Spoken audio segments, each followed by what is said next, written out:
देखिए, इतिहास गवाह है कि मेवाड़ ने जब जब झंडा उठाया है ना तो फतेह हासिल की है। सभी अधिवक्ता किसी न किसी पार्टी से जुड़े हैं, तो इसको इस चीज़ से संबंधित नहीं किया जाए कि किसी पार्टी से बिलोंग करते हैं तो इसका फ़ायदा मिलता है। कोई फ़ायदा नहीं मिलता है। आज की तारीख में करीब 800 से 1000 अधिवक्ता धूप में या खुले में बैठे हुए हैं। मैं पिछले कई सालों से बार चुनाव कवर कर रही हूँ। हर बार यही सारी समस्याएं निकल कर आती है। हर बार यही बात की जाती है कि किया जाएगा किया जाएगा। अच्छा, शौचालय जैसी चीज़ वो भी अभी तक क्लीनिंग के लिए जो है अधिवक्ता परेशान है, वो नहीं साफ़ सुथरा रहता है। कॉमन रूम की बात करें तो वो नहीं आप लोगों का सही हो पा रहा है। इतना समय हो गया सर, क्यों? देखो, सबने प्रयास तो किया है लेकिन इसको प्लानिंग से नहीं किया। अगर आप जीतेंगे तो मैं आपके पास वापस आऊंगी और बीच में ये सवाल ज़रूर पूछूंगी कि क्या हाल है यहाँ का परिसर का। बिल्कुल, ये मूलभूत सुविधाएं तो सब लोग पूरी करते रहेंगे, कोई भी आएगा तो काम हो ही जाएगा। लेकिन जो नए स्टूडेंट LLB करके आते हैं, फिर वो RJS का एग्जाम देते हैं और बहुत सारे एग्जाम तो यहाँ हमारे यहाँ जुडिशरी में होते हैं, तो उनके लिए जो कोचिंग सेंटर हैं वो बहुत महंगी फीस पे चलते हैं, तो सारे बच्चे वो फीस के पैसे नहीं भर सकते हैं। आपको ध्यान होगा 5-6 साल पहले आपने एक न्यूज़ चलाई थी, मेरे दादाजी भी वकील थे, एडवोकेट फतेहलाल जी नागौरी, तब आप ही के चैनल पे न्यूज़ छपी थी कि 3 जनरेशंस का संघर्ष हाईकोर्ट बेंच के लिए, और आज समय निकल गया परंतु हम वहीं खड़े हैं। हमारा जो जहाज है वो पूरी तरीके से लोडेड है। हमारे वकील निरंतर संघर्ष कर रहे हैं, परंतु जो मंजिल देनी है वो सत्ता में बैठे लोगों को देनी है। हाँ। 1 साल का पीरियड शॉर्ट पीरियड है और मेरा खुद का पर्सनल मानना है कि इसको थोड़ा बढ़ाया जाना चाहिए, जिससे कि 2 से 3 साल 2 से 3 साल 5 साल आज सरकार भी 5 साल कम से कम चलती है। पहले क्या 4 PC पड़े हैं पुराने वाले, वो बाबर आजम जमाने के हैं, उनका भी कोई यूज नहीं हो रही है। कई बार कहीं मुद्दे, कहीं नगर निगम के एम्प्लॉय आए, कहीं वो रेगुलर, कभी कभी आप देखेंगे 2-2 महीने तक 3-3 महीने तक रेगुलर काम होता है। हाँ। और कभी कभी तो 1 महीने कुछ काम होता ही नहीं है। कभी टॉयलेट से गंदे पड़े रहते हैं। और जयपुर बेंच से डिसाइड हुआ है, each and every bar have a take the amount from the collector 3,75,000 रुपए। अब बार एसोसिएशन के पदाधिकारी उसमें ध्यान नहीं दे रहे, तो ये अधिवक्ताओं की कमी है। अब राजनीतिक दबाव जब तक मोदी साहब साथ हम नहीं जाएंगे तब तो हमारा लागू नहीं होगा। एडवोकेट प्रोटेक्शन इसलिए जरूरी है तो आए दिन वकील साहब के साथ बदतमीजी होती है। अधिवक्ता 5 साल तक कुछ नहीं मिलता है, इसलिए 5 साल तक नया अधिवक्ता आवे उसको 5,000 रुपये प्रतिमाह स्टाइपेंड देवे, ये गवर्नमेंट को दे रखा है। अब गवर्नमेंट के पास बड़ी जाके भी आए हम अभी, और आज आपकी इस मीडिया के नई बात, आज की बात बता रहा हूँ, बार काउंसिल ऑफ इंडिया में 30% रजिस्ट्रेशन ऑफ द लेडीज वाली बात आज अभी उठाई जाएगी। आज अभी 3 बजे मीटिंग है, उससे मैं अटेंड करके ही आया हूँ। देखिए, काम अगर करने की इच्छा शक्ति हो तो काम की अधिकता कभी, मेरा ऐसा मानना नहीं कि काम अधिक है। काम करने की इच्छा शक्ति होनी चाहिए। यदि कार्य करने की इच्छा शक्ति है तो जितना भी काम होगा निश्चित रूप से 1 वर्ष में करेंगे। ये बंधी हुई है मैम, क्योंकि प्रथा चली आ रही है हमारी बांधने की, क्योंकि रात को ये घूमती है कुर्सियाँ, इसलिए हम ले जाने वाला कौन है? अब मैम ये तो देखो कैमरे के सामने तो मैं नहीं बता सकता। बार 2025, लेकिन जख्म वही पुराने, जहां फैसले मिलते हैं लेकिन बदलाव नहीं। और इन सब के बीच खड़ी है कई सालों से बनी आ रही बार कार्यकारिणी की साख।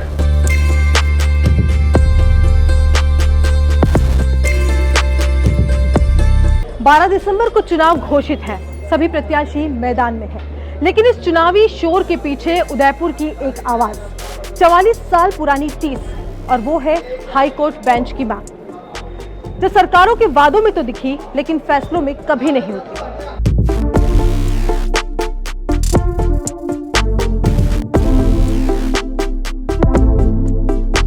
सवाल आज भी वही अटका है कि आखिर उदयपुर को उसका न्याय कब मिलेगा, और बार चुनाव ये तय करेंगे कि आगे इस आवाज को और कितनी ताकत मिलती है।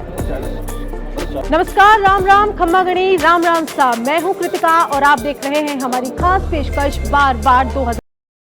आप पहुंचे हैं हम कोर्ट परिसर में और जानेंगे यहां से कि क्या है अधिवक्ताओं की समस्याएं, क्या है उनकी पुकार। तो चलिए शुरू करते हैं बार 2000।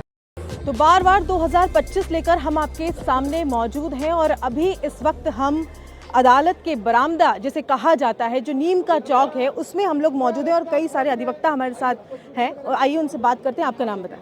पंकज परिहार, एडवोकेट। पंकज जी, क्या समस्याएं हैं जो इतने सालों से चली आ रही है और अब भी नहीं हल हुई? सबसे पहले तो आप 45 साल से जो एक समस्या सुनते आ रहे हो, high court bench, high court bench, high court bench, जिसको सिर्फ हर एजेंडा यही होता है कि हम हाई कोर्ट बेंच लाएंगे, पर आज दिन तक ला कोई नहीं पाया। जब बीजेपी वाले आते हैं तब कहते हैं कांग्रेस नहीं दे रही, कांग्रेस वाले आते हैं तब कहते हैं बीजेपी वाले नहीं दे रहे, एक दूसरे पे टाल रहे हैं। सबसे बड़ी समस्या ये है। उसके बाद में दूसरी, हम ये चाहते हैं इस बार जो भी अध्यक्ष बने वो बाहर का प्रैक्टिसिंग एडवोकेट होना चाहिए, जो अधिवक्ताओं के हर छोटी से छोटी और बड़ी से बड़ी समस्या को समझ सके, ऐसा अध्यक्ष आना चाहिए। बस यही है। अब तक की कार्यकारिणी की अगर मैं बात करूं, आप कई सालों से कोर्ट में हैं, तो आपको क्या लगता है कि नहीं, इस कार्यकारिणी ने काम सही किया और अधिवक्ताओं के हित में काम किया? मैं देवीलाल जाट, अभी वर्तमान में वाइस प्रेसिडेंट हूँ बार एसोसिएशन में, और हमने धरातल पे जो अधिवक्ताओं की मूलभूत समस्या थी, जैसे बाथरूम की समस्या, सफाई की समस्या, ये निवारण किया।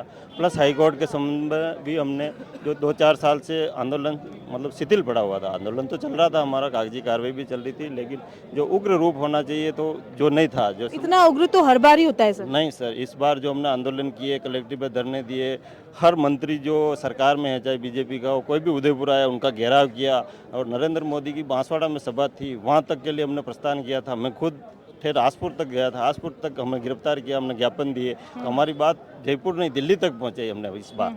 इसलिए ऐसा नहीं कह सकता कि हमने नहीं किया। अच्छा, अगर मूलभूत आपने प्रयास किया हाईकोर्ट बेंच के लिए, लेकिन मूलभूत सुविधाओं की अगर बात करूं तो अब भी उसके लिए यहाँ के वकील जो हैं वो कह सकते हैं कि इंतजार कर रहे हैं। नहीं, वो बात सही है, मैं ये नहीं कह सकता हूँ कि 100% हमने कर दिया, लेकिन बहुत हद तक, मतलब यूँ कह सकता हूँ 60-70% तक हमने मूलभूत सुविधाओं में सुधार किया है। आप देखोगे तो 3 बाथरूम है, 4 बाथरूम हमने रिपेयर करवाए, पानी की समस्याओं को हल करवाया, ये सफाई के लिए हमने कमेटी बना रखी, वो बोर्ड लगा रखा है हमारी समस्याओं के लिए। एडीजे 3, सिविल न्यायाधीश, नगर निगम के एडवोकेट, उन सब की कमेटी बना रखी है। आज इस प्रत्येक दिन दैनिक जो सफाई की व्यवस्था है उसमें भी कोई प्रॉब्लम है तो इसके लिए बोर्ड लगा हुआ है, मोबाइल नंबर लगे हुए हैं, ये सब व्यवस्था कर रखी है। तो ये वाइस प्रेसिडेंट हैं अभी, और इन्होंने बताया कि इन्होंने बहुत सारे काम किए हैं। चेतन जी, ये सारी मूलभूत सुविधाएं हाईकोर्ट बेंच हम एक बार अलग रखते हैं, लेकिन कुछ ही समय पहले आपके एक साथी अधिवक्ता के साथ जो हुआ, उस पर पहले तो आप क्या कहेंगे कि वो कितना ज़रूरी है? वकालत की गरिमा, एक वकील की गरिमा को बनाए रखने के लिए कितना आप लोग आम हैं? देखिए, जो भी अधिकतर घटनाएं होती है वो एक बहुत निंदनीय घटना है। पुलिस और एडवोकेट इसके के 2 पहलू हैं, ठीक है। और जिस तरीके से जो वातावरण बना है, हम लोग जो हम क्रिमिनल प्रैक्टिस करते हैं, कई अपराधी आते हैं कोर्ट में, हमारी सुरक्षा को लेके हम लोग बहुत चिंतित रहते हैं, ठीक है। मैं आपके चैनल के माध्यम से एक ही बात कहना चाहूँगा कि पुलिस भी अपनी संयम ना खोएं और इस तरह का पुनरावृत्ति ना हो कि हमें उनके खिलाफ आना पड़े। ओके, अब जो कार्यकारिणी आती है चुन के, उससे आप क्या उम्मीदें करते हैं कि एडवोकेट प्रोटेक्शन एक्ट के लिए वो काम करे, आपकी मूलभूत जो सुविधाएं हैं यहाँ कोर्ट परिसर की उसके लिए काम करे? क्या चाहते हैं आप? पिछली बार आप भी चुनावी मैदान में थे और बहुत कम मतों के अंतर से आप रह गए थे, क्या कहना चाहेंगे? अगर आप होते तो क्या करते और अब क्या चाह रहे हैं? देखिए, इतिहास गवाह है कि मेवाड़ ने जब झंडा उठाया है ना तो फतेह हासिल की है। तो मैं आने वाली कार्यकारिणी से ये निवेदन करना चाहूँगा कि जो भी जिन चुनाव जीत के आए वो एडवोकेट प्रोटेक्शन एक्ट की आवाज़ सबसे पहले मेवाड़ से उठाएं, और निश्चित ही हमें पूर्ण विश्वास है जो आएगी कार्यकारिणी, जो आने वाली कार्यकारिणी है वो निश्चित ही एडवोकेट प्रोटेक्शन एक्ट लेके आएगी। और हर बार कार्यकारिणी के लिए कहा जाता है कि निश्चित तौर पे लेकर आएगी, लेकिन अब तक हो कुछ नहीं पा रहा है। क्या सरकार सुन नहीं रही है या जो आंदोलन है उसमें कहीं कोई कमी रह रही है? देखिए, अभी जो भी है अधिकृत प्रत्याशी पार्टी से, वो उनकी जो आगे जो रूपरेखा है उनकी, मेरे को विश्वास है कि वो पूर्ण तरह से इसके लिए सक्षम है और पूर्ण तरह से इसके लिए प्रयास करेंगे। ओके, आप बताएं सर, क्या आपको कमी लगती है यहाँ पर, और क्या मानते हैं आप कि अब तक की जो कार्यकारिणी थी उसमें किस कार्यकारिणी का काम आपको अच्छा लगा जो अधिवक्ताओं के हित के लिए हुआ? मेरा मानना मैडम ये है कि जब से मैं वकालत में आया हूँ उनमें से सभी कार्यकारिणी ने अच्छा काम किया है, और इस कार्यकारिणी में भी कुछ हद तक अच्छे काम किए हैं। जैसे हाई कोर्ट बेंच की बात ले लो, आप वकीलों की सुविधा की बात ले लो, रिन्यूअल की बात ले लो, तो काफ़ी कुछ हद तक इस कार्यकारिणी में अच्छा काम किया है। सर बताएं, आप तो प्रत्याशी हैं इस बार।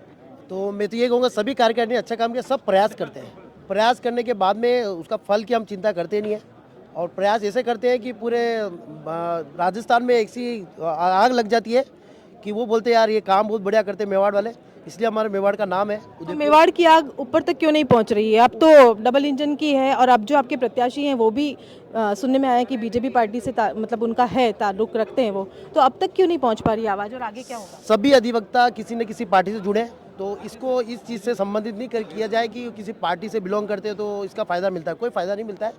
हम वकील की तरह आवाज़ उठाते हैं, हम कोई पार्टी के नेता बन के आवाज़ नहीं उठाते। दूसरी बात जी, हमारे साथ अध्यक्ष पद के प्रत्याशी भी मौजूद हैं, उनसे बात करेंगे। सर, आप थोड़ा सा इधर हो जाइए फ्रेम में। सर बताएं, क्या मैं जितेंद्र जैन इस समय अध्यक्ष पद का प्रत्याशी हूँ।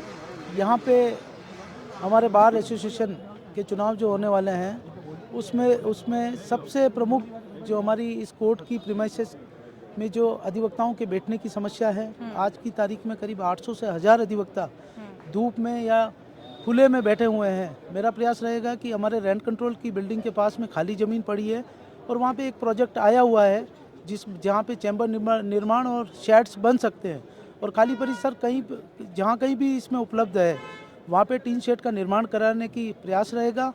सेकंड चीज़, जो राजस्थान में और उदयपुर में अभी हाल ही में अधिवक्ताओं के साथ जो दुर्व्यवहार की घटनाएं हुई है थानों के ऊपर और अन्य जगह, तो ऐसे में मेरा प्रयास यही रहेगा कि एडवोकेट प्रोटेक्शन एक्ट को शीघ्र लागू किया जाए।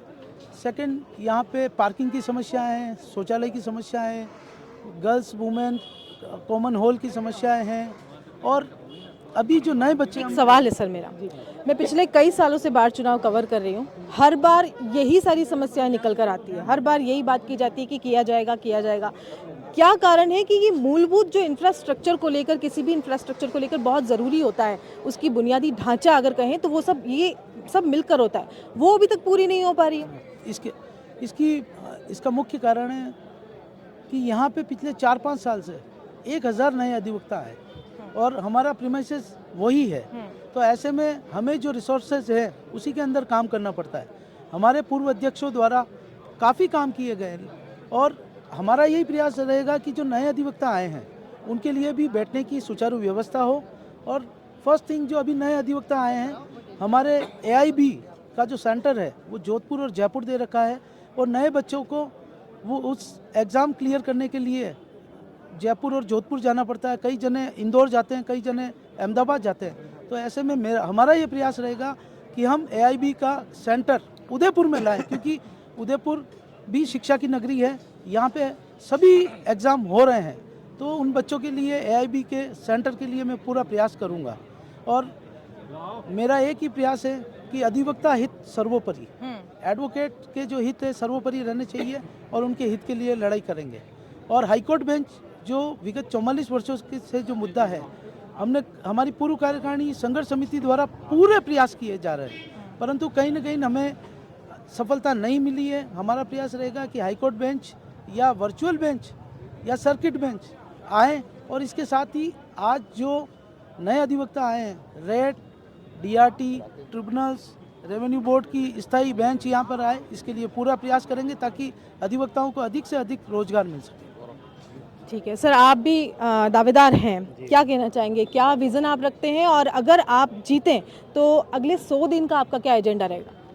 सबसे पहले तो हमारा हाईकोर्ट बेंच का जो 44 वर्षों से जो आंदोलन चल रहा है उसको और अत्यधिक संघर्ष समिति के साथ मिलकर, जो एक संभाग की संघर्ष समिति बनी हुई है उसके साथ मिलकर सहयोग करते हुए हाईकोर्ट बेंच लाने के अथक प्रयास किया जाएगा। उसके अलावा यहाँ सबसे बड़ी समस्या है पार्किंग की। जो नए अधिवक्ता हैं वो गाड़ी लेके आते हैं, उनकी पार्किंग की समस्या, कोई कार लेके नहीं आ सकता, नीचे कार खड़ी करनी पड़ती रोड के ऊपर। तो सबसे पहले हम प्रशासन से और निवेदन करेंगे कि इस पार्किंग की सुचारू रूप से कोई व्यवस्था की जाए। ऐसे इस तरह से 100 दिन में ये काम सबसे पहले ये किया जाएगा। नहीं, आपके विजन में क्या किया जाना जरूरी है, क्या कैसे करेंगे? पार्किंग के लिए माइनिंग का एक ऑफिस है इधर, तो उसमें भी पार्किंग चाहे तो नीचे अंडरग्राउंड पार्किंग बन सकती है, ऊपर पूरा गार्डन डेवलप हो सकता है। और ये तो सरकार के बार एसोसिएशन द्वारा प्रयास किया जाएगा, सरकार की ओर से जन सहयोग से ये पार्किंग की व्यवस्था की जाए, जिससे 100 से 150। अच्छा, नए अधिवक्ताओं के लिए आप क्या करेंगे, क्योंकि वो बहुत परेशानी का सामना करते हैं। जब दूसरे फील्ड की बात करें तो उन्हें उस फील्ड में स्टाइपेंड मिलता है, लेकिन अधिवक्ता जो है वो बहुत ज़्यादा संघर्ष करने के बाद किसी मुकाम पर पहुंचता है, उसके बाद उसकी लाइजनिंग सब जगह पर होती है। तो उनके लिए आप क्या करेंगे?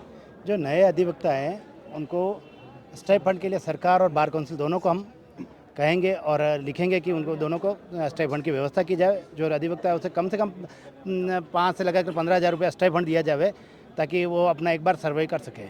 अच्छा, शौचालय जैसी चीज़ वो भी अभी तक क्लीनिंग के लिए जो है अधिवक्ता परेशान है, वो नहीं साफ़ सुथरा रहता है। कॉमन रूम की बात करें तो वो नहीं आप लोगों का सही हो पा रहा है। इतना समय हो गया सर, क्यों? देखो, सबने प्रयास तो किया है लेकिन इसको प्लानिंग से नहीं किया। अगर प्लानिंग से इसको प्रयास किया जाएगा, नगर निगम से सहयोग से यहाँ पे हाईटेक शौचालय बनाए जाएंगे जो आजकल सरकार के द्वारा बनाए जा रहे हैं, तो उसके साफ सफाई के लिए परमानेंट नगर निगम के 2 कर्मचारियों को नियुक्त कराया जाएगा। ऐसा प्रयास किया जाएगा बार एसोसिएशन और नगर निगम से मिलकर एक सुचारू रूप से शौचालय के लिए व्यवस्था कराई जाएगी ताकि क्लीन रहे और कोई भी तरह की समस्या नहीं है। खास तौर से महिला शौचालय यहाँ पर सबसे बड़ी समस्या है। अगर आप जीतेंगे तो मैं आपके पास वापस आऊंगी और बीच में ये सवाल ज़रूर पूछूंगी कि क्या हाल है यहाँ का परिसर का। बिल्कुल। सर बताएं, किस तरह की समस्याएं जो हैं वो वकील अभी तक देख रहे हैं, बहुत लंबा समय हो गया और कुछ अभी तक हल नहीं निकल पा रहा, चाहे हाईकोर्ट बेंच हो चाहे यहाँ की मूलभूत सुविधाएं। सभी को नमस्कार, मैं लोकेश गुजर, बार एसोसिएशन उदयपुर से तीसरी बार महासचिव पद का चुनाव लड़ रहा हूँ। और जो यहाँ की जो मुख्य समस्याएं जो हैं मेनली जैसे हर बार जैसे टॉयलेट वाली समस्या जो आती है, तो इसका एक स्थायी निराकरण करने के लिए जो इंस्पेक्टिंग जज है उनसे बात करनी पड़ेगी। दूसरा जो एडीआर कमेटी जो जिला विधिक सेवा प्राधिकरण है, इनके पास भी कई सारे पावर होते हैं, जैसे कई बार ये निरीक्षण करते हैं, जेल का भी करते हैं, अस्पताल का भी करते हैं, तो इनसे भी रिक्वेस्ट है कि एक बार आप कोर्ट का भी कर लें और जो कोर्ट के जो मूलभूत आवश्यकता है, क्योंकि यहाँ पे पूरे उदयपुर जिले का फुटफॉल होता है और कई लोगों को ये चीज़ परेशानी रहती है, तो एक संवाद स्थापित करके वो इस पर समाधान की तरफ आगे बढ़ा जाएगा। आप कुछ कहना चाहेंगे? मेरा ये कहना है कि मैं जो नई कार्यकारिणी बने इस बार, उनसे मेरा यही निवेदन लगा कि जो नए स्टूडेंट जो यहाँ पे आते हैं कोर्ट में, तो ये मूलभूत सुविधाएं तो सब लोग पूरी करते रहेंगे, कोई भी आएगा तो काम हो ही जाएगा, लेकिन जो नए स्टूडेंट एलएलबी करके आते हैं फिर वो आरजेएस का एग्जाम देते हैं और बहुत सारे एग्जाम जो यहाँ हमारे यहाँ जुडिशरी में होते हैं, तो उनके लिए जो कोचिंग सेंटर हैं वो बहुत महंगी फीस पे चलते हैं, तो सारे बच्चे वो फीस के पैसे नहीं भर सकते हैं। तो मेरा जो भी नए कार्यकारिणी में अध्यक्ष और जो बन के आवे, उनसे निवेदन है कि आप यहाँ पे ऐसी कोई क्लासेस चलाएं जिनसे जो नए स्टूडेंट यहाँ पे आते हैं, जिनको पढ़ाई करने की है, तो उनके लिए सहयोग करें। और दूसरा मैं कहना चाहूँगा कि जो नए स्टूडेंट यहाँ पे आ रहे हैं कैंपस के पास आउट करके यहाँ कोर्ट में जो प्रैक्टिस करने के लिए आ रहे हैं, उनके लिए यहाँ बैठने की कोई व्यवस्था नहीं हो पाती है, क्योंकि अभी 1000 स्टूडेंट और नया हर साल 300 स्टूडेंट कॉलेज से पास करके यहाँ प्रैक्टिस करने के लिए आते हैं, तो उनके लिए कोई बैठने की व्यवस्था नहीं है। तो मैं यही चाहूँगा कि जो नई कार्यकारिणी बने, नए स्टूडेंट के लिए जो क्लासों की जो व्यवस्था है उस पर थोड़ा ध्यान दें और जो बैठने की जो व्यवस्था है वो उनकी तरफ से कर पाएँ, तो उसके लिए। सर एक सवाल और है मेरा, वकीलों की गरिमा की अगर बात करूँ तो उसकी रक्षा के लिए आप क्या करेंगे?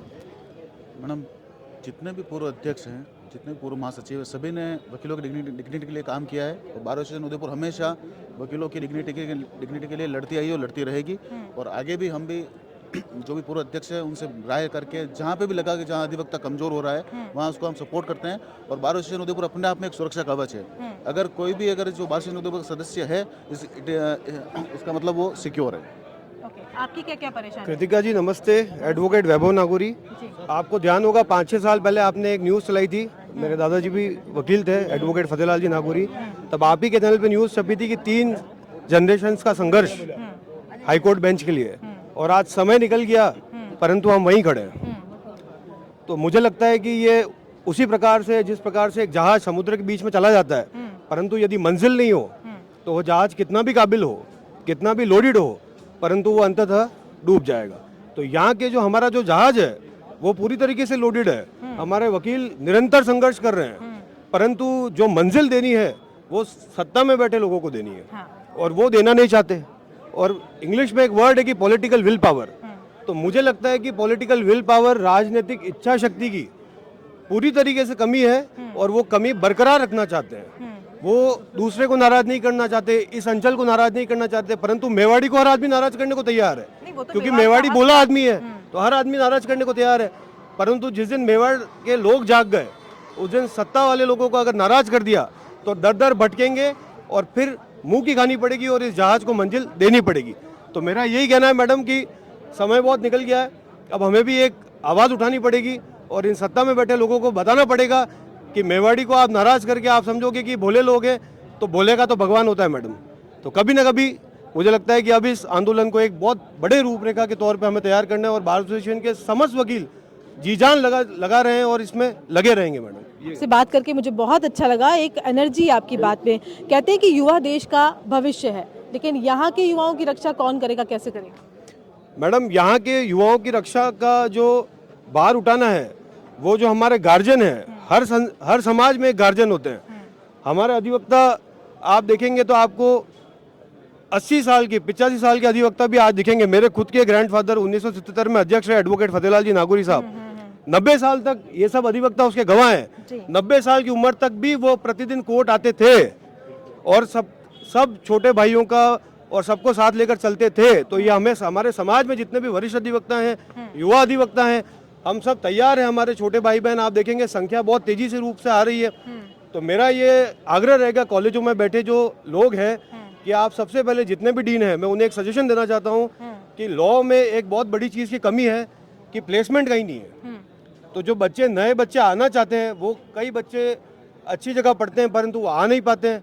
तो इसमें सभी कॉलेजों को कंपनियों से टाई अप करना चाहिए, बच्चों को प्लेसमेंट की व्यवस्था करनी चाहिए। हमारे अधिवक्ता लोग भी प्रयासरत हैं ताकि बच्चे जब 5 साल की डिग्री करके निकले तो उनके आगे जो फाइनेंशियल क्राइसिस का एक चीज़ नहीं रहे और उनको एक सही जगह मिल सके, उनका रोजगार शुरू हो सके और उनको एक सपोर्ट मिल सके।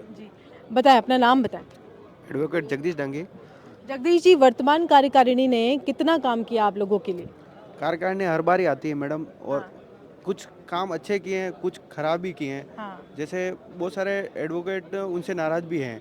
बहुत सारे एडवोकेट को उन्होंने निकाला भी है क्योंकि कोई गलत होता है कोई सही होता है, उनको भी उन्होंने निकाला है। अभी आने वाली कार्यकारिणी हम यही चाहते हैं कि सारा अच्छा काम करें। सर, डिजिटलाइजेशन की अगर बात है तो आज के समय की मांग है, उसको लेकर कोर्ट में क्या किया जाएगा? मैडम, डिजिटलाइजेशन तो हर जगह आजकल ज़रूरी है और आवश्यक भी है और उसी डिजिटलाइजेशन के हिसाब से हम हर 7 तारीख को हाई कोर्ट की मांग भी कर रहे हैं, सर्किट कोर्ट बेंच की मांग कर रहे हैं कि भाई हमें भी कम से कम इधर न्याय दिलाने के लिए एक सर्किट बेंच की कम से कम व्यवस्था की जाए ताकि यहाँ के अधिवक्ता बैठ करके अपना काम सुचारू रूप से कर सके। क्योंकि हाई कोर्ट जाने के लिए एक आम आदमी बड़ा परेशान है, तो कोर्ट को डिजिटलाइजेशन करना भी ज़रूरी है और न्याय को हर गरीब और हर स्तर तक पहुँचाना एक आवश्यक है। और उसके लिए भी हम हर साल हर महीने विगत 44 सालों से हम हड़ताल करते आ रहे हैं हाई कोर्ट के लिए। एडवोकेट शैलब नागौरी, वित्त सचिव पद के लिए आप हैं। सर, क्या काम होता है वित्त को लेकर कोर्ट परिसर में? यहाँ एडवोकेट्स के लिए क्या काम किया जाता है? मैडम, वित्त को लेकर के सबसे इम्पोर्टेंट काम होता है जितना भी फंड बार में कलेक्शन आ रहा है उसका सही लेखा जोखा होना। जो फंड बार को अभी बकाया है, जो मेंबर से लेना बाकी है, उनको समय पे सूचित करना कि वो बार में पैसा जमा कराए और बार के लिए वो फंड बनाना जिससे अधिवक्ताओं का कल्याण हो पूरे साल। तो अभी तक कितनी बार कल्याण हो पाया है या कितनी बार किया है अभी जो कार्यकारिणी उसने और उससे पहले वाले?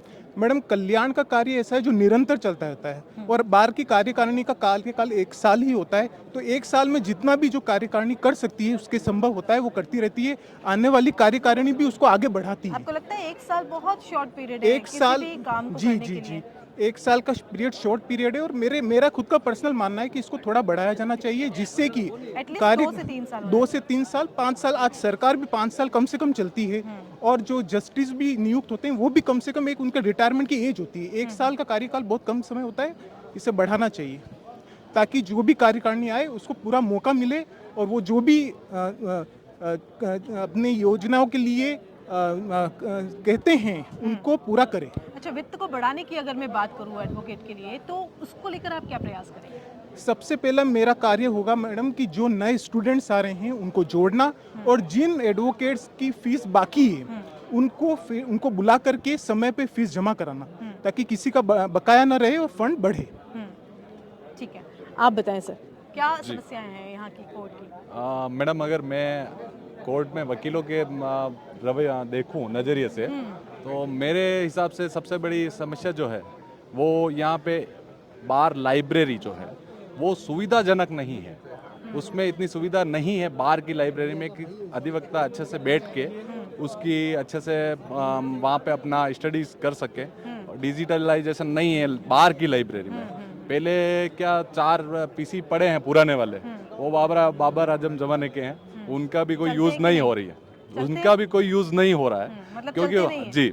तो अब क्या है कि ज़रूरत और उसके हिसाब से देखें तो बाहर की लाइब्रेरी को डिजिटल करना, उसको सुदृढ़ और सुव्यवस्थित। अभी जो वर्तमान में है, उन्होंने पुस्तकालय को लेकर बहुत सारे वादे किए होंगे ना चुनाव के समय, तो उन्होंने क्या किया? उनका मैडम मैं कैसे कह सकता हूँ, उन्होंने उनको मैं एक्चुअल में क्या है कि मैं अपने अगर कार्यकारिणी में आते हैं जी मैं पुस्तकालय सचिव के लिए पद के लिए खड़ा हुआ हूँ और मैं ये सोचता हूँ कि डिजिटलाइजेशन हो पाए और बच्चों को सुविधाएं मिल पाए, जो वकील हैं जहाँ बैठकर अपनी जो पढ़ाई है वो आराम से कर पाए। मैं मैडम सबसे पहला जो है वहाँ पे बैठने के लिए कोई सब जने आके बैठे हैं एडवोकेट्स, उसके लिए सर वहाँ पे एक कॉफ़ी मशीन हो सकती है, वो लगवाई जा सकती है, ठीक है। उसके बाद में वहाँ पे व्यवस्थित अच्छी सीटिंग जो व्यवस्था है वो अच्छी बनाई जा सके, बाहर की जो लाइब्रेरी उसमें अच्छी किताबें आए, और सबसे बड़ी बात उसको जो डिजिटलाइजेशन पीसीज, न्यू पीसीज तो फंड के थ्रू होती होगी जी,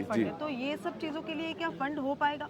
क्योंकि हर बार ही होता है मैडम। एक्चुअल में क्या था, पहले राजस्थान बार काउंसिल से इसमें फंड आता था लाइब्रेरी के लिए, जो काफ़ी टाइम से बंद है, सबसे पहली चीज़। दूसरी बात, हमारे बार का जो फंड है वो भी कभी लाइब्रेरी के लिए बहुत कम यूज़ होता है, क्योंकि कुछ ऐसे पता नहीं इसमें क्या आती है, वो तो अंदर जाने के बाद पता चलेगा कि उसमें क्या समस्या आती है। पर मैं ये चाहता हूँ कि उन समस्याओं का निराकरण करके और जो कार्यकारिणी आए उससे समन्वय बिठा के और लाइब्रेरी को डिजिटल बनाने का और उसको बहुत सुव्यवस्थित करने का प्रयास करूँगा। जी बिल्कुल सर, बताएं। नमस्ते। नमस्ते। चिमन सिंह राठौर, इस बार सचिव पद के लिए चुनाव लड़ रहा हूँ। चिमन सिंह जी, बिल्कुल।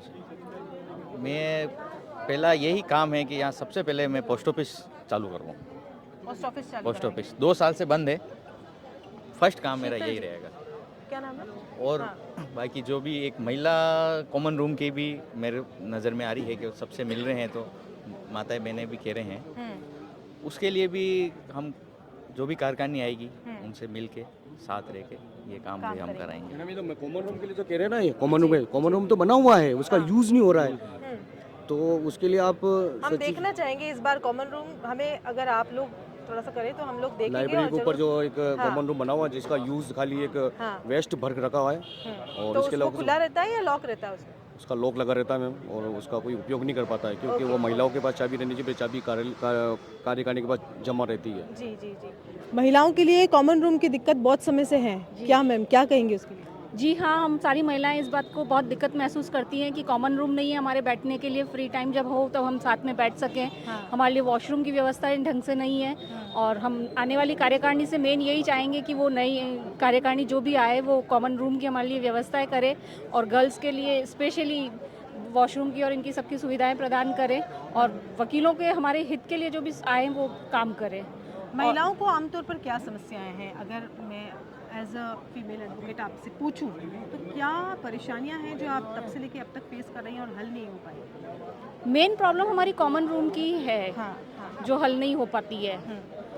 कई बार इस तरह का कोई स्ट्रगल करना पड़ता है जब महिलाएं यहाँ इस फील्ड में आती हैं? तो नहीं, ऐसा कोई स्ट्रगल तो देखिए, महिलाएं किसी भी फील्ड में जाए स्ट्रगल तो सभी फील्ड में करना पड़ता है, और महिलाएं क्यों, जेंट्स को भी स्ट्रगल तो करना ही पड़ता है। अगर सभी फील्ड में जाएंगे आपको स्ट्रगल तो करना पड़ेगा, बिना स्ट्रगल के लाइफ सक्सेस हो ही नहीं सकती है, तो स्ट्रगल तो आपको करना ही पड़ेगा। और ऐसा कोई नहीं है, हमारे सारे साथी अधिवक्ता हम लोगों को सहयोग करते हैं, ऐसा कोई खास स्ट्रगल हमें इस तौर पे नहीं करता पड़ता कि हम महिलाएं हैं इसलिए हमें स्ट्रगल करना पड़ता है, ऐसा कुछ नहीं है। अच्छा, ये कॉमन रूम की और शौचालय की जो प्रॉब्लम है उसके लिए क्या कहना चाहेंगे? बस आने वाली बार कार्यकारिणी से हमारा यही निवेदन रहेगा कि वो हमारे लिए सोचे और हमारे लिए कॉमन रूम और इसकी व्यवस्थाएं करें।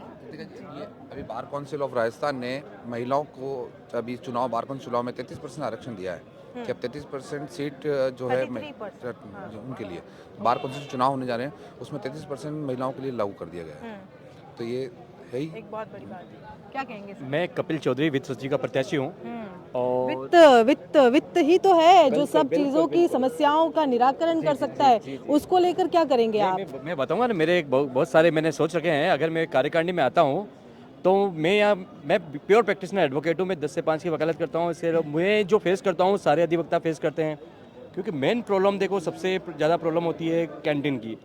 कैंटीन में आप देखिएगा तो वो गंदे नल का पानी पिलाते हैं हमें, कैंपर में भर भर के रखते हैं, वो कैंपर का नाम होता है पर पानी वो नल का होता है, कोई हाइजीन नहीं, कोई किसी तरह का कोई साफ सुथरा पानी नहीं होता है।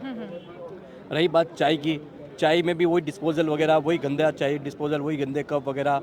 तो मेन चीज़ जो कैंटीन, जो हाइजीनिक जो कैंटीन है आजकल आप देखें हैं, हाई कोर्ट में जाओ, आज आप सुप्रीम कोर्ट जाओ आप, या किसी भी अच्छे कोर्ट में जाते हो तो वह कैंटीन अच्छे से अच्छी कंटेंट रहती है।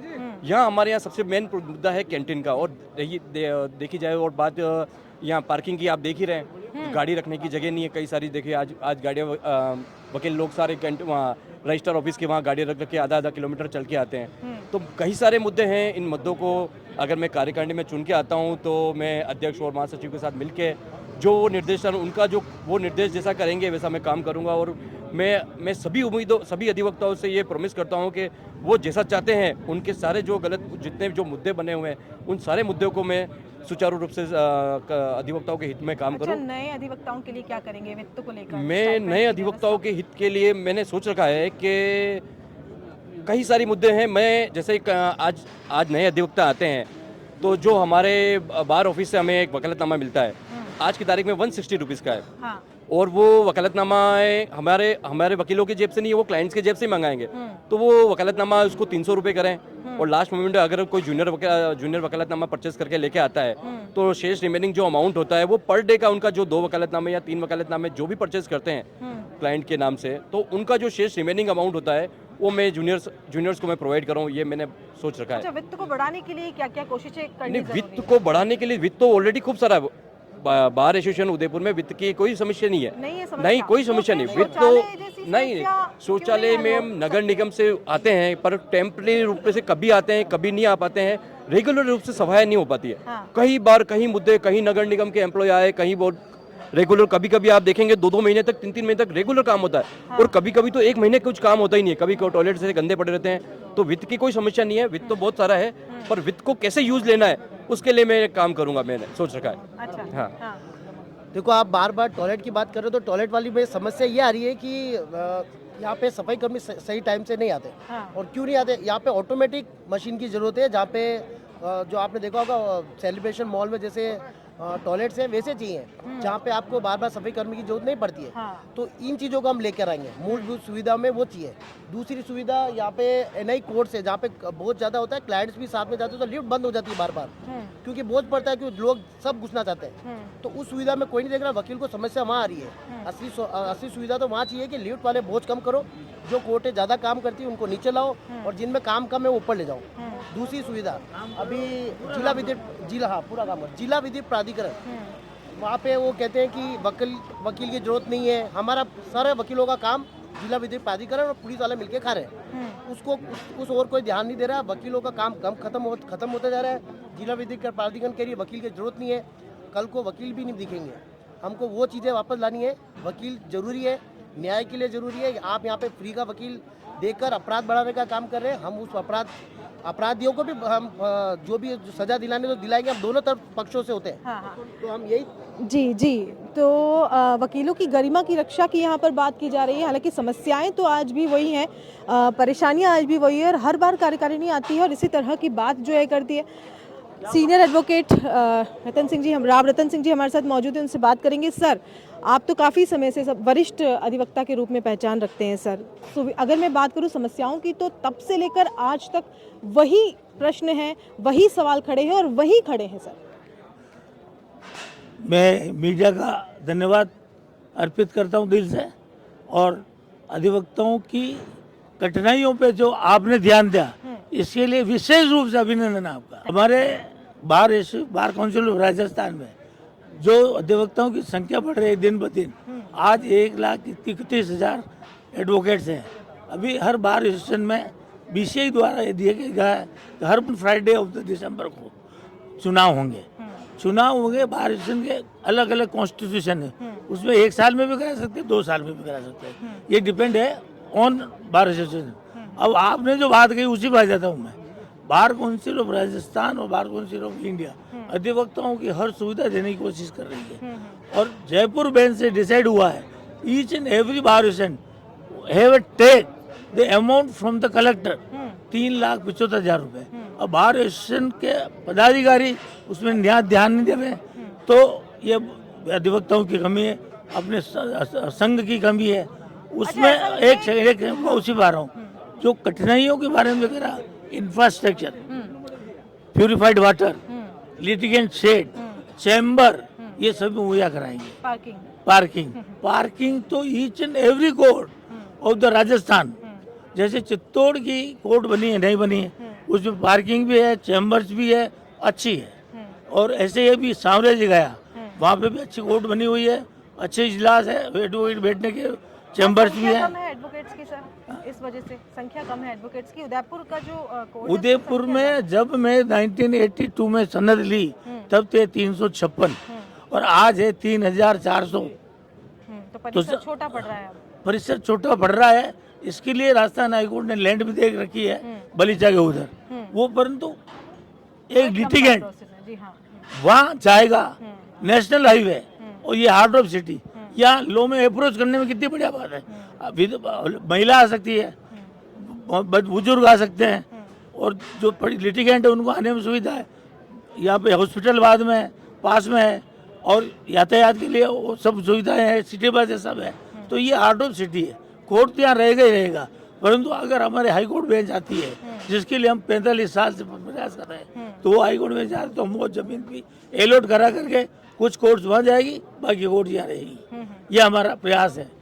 ओके सर, अगर मैं एडवोकेट प्रोटेक्शन एक्ट की बात करूं तो उसको लेकर क्या आपका व्यू है जो करना जरूरी है? हमारा व्यू ये है मैम, एडवोकेट प्रोटेक्शन एक्ट हमने जो पूरा जोर शोर से आंदोलन किया था, जिससे हमारा advocate protection act bar council Rajasthan ने तैयार करके पेश करके विधानसभा में पेश कर विधानसभा पे राष्ट्रपति के पास पड़ा हुआ।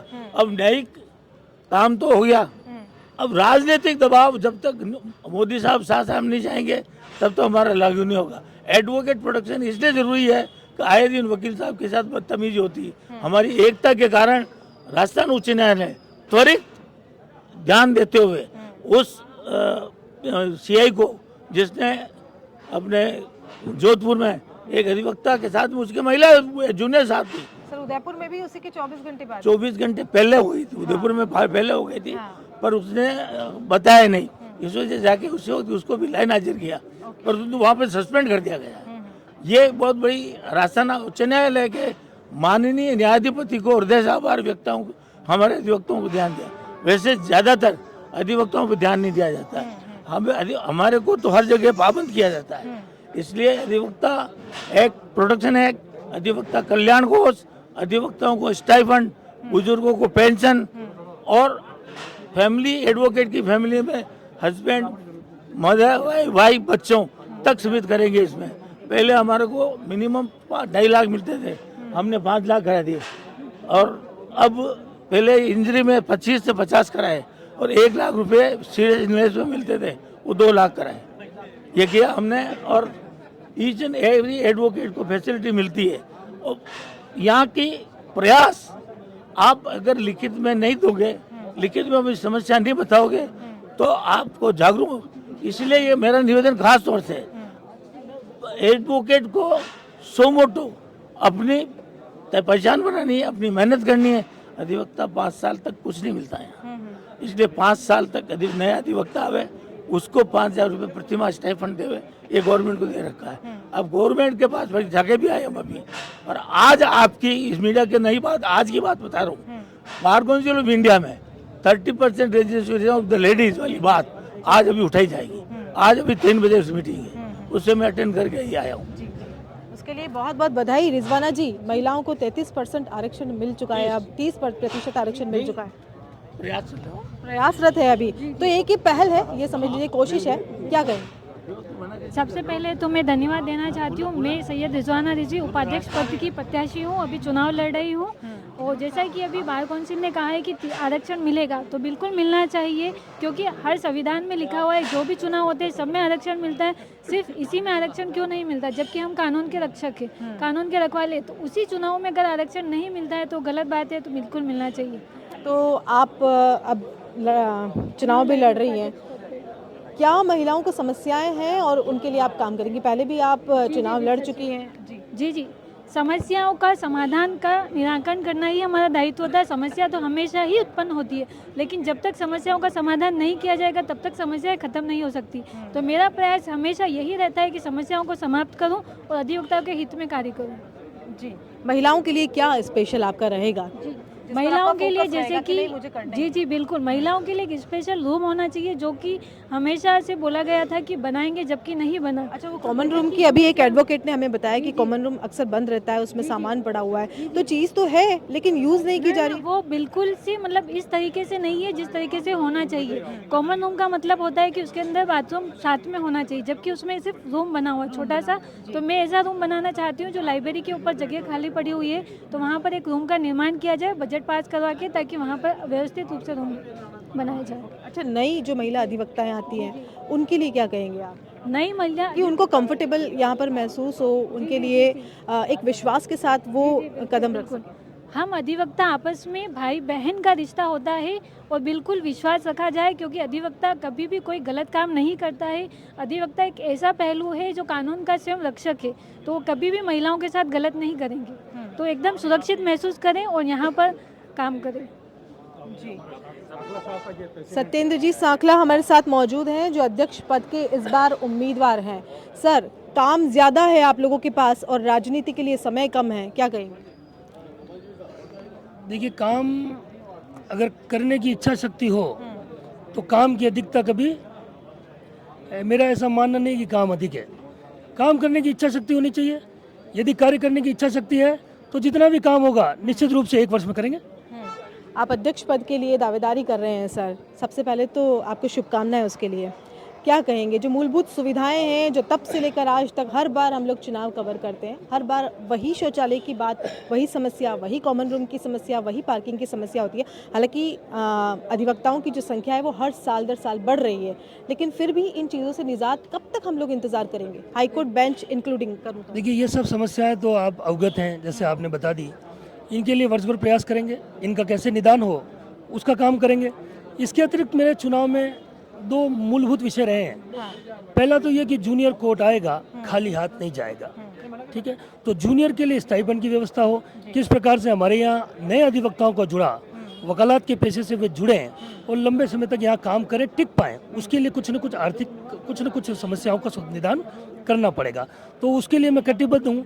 दूसरा मेरा ये रहा है कि जूनियर जो हमारा अधिवक्ता है वो वकालत सीखेगा कैसे, इसके लिए हमें जो हमारे कई सीनियर अधिवक्ता हैं अलग अलग फील्ड में, चाहे वो आपराधिक वकालत रही हो, सिविल रही हो, क्रिमिनल क्या रेवेन्यू रही हो, कमर्शियल रही हो, कंज्यूमर रहे हो, इन सब फील्ड में हमारा जूनियर अधिवक्ता वकालत के गुर कैसे सीखे, उससे हम अपने सीनियर से मार्गदर्शन लेंगे।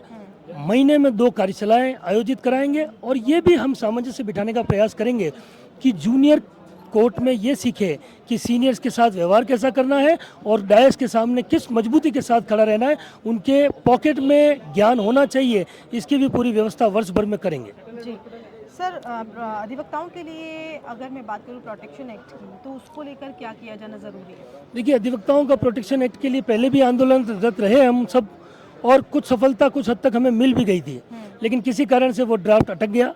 उसके लिए पुनः आंदोलन करेंगे, सबको एकजुट करेंगे और वकीलों के संरक्षण के लिए संरक्षण अधिनियम पास हो, इसके लिए हम सब पूरी जनता को सहयोग लेकर के और एडवोकेट्स के पूरे संभाग के साथ आंदोलन करेंगे। जी, डिजिटलाइजेशन की अगर बात की जाए, क्योंकि आज के समय की मांग है और जो सबसे शिक्षित वर्ग, अगर कहूँ मैं बुद्धिजीवी वर्ग है, वो एडवोकेट है, वो उसकी बाट जो रहा है अभी तक। देखिए, बिल्कुल निश्चित रूप से इस दिशा में केंद्र सरकार के द्वारा कार्य शुरू हो चुका है।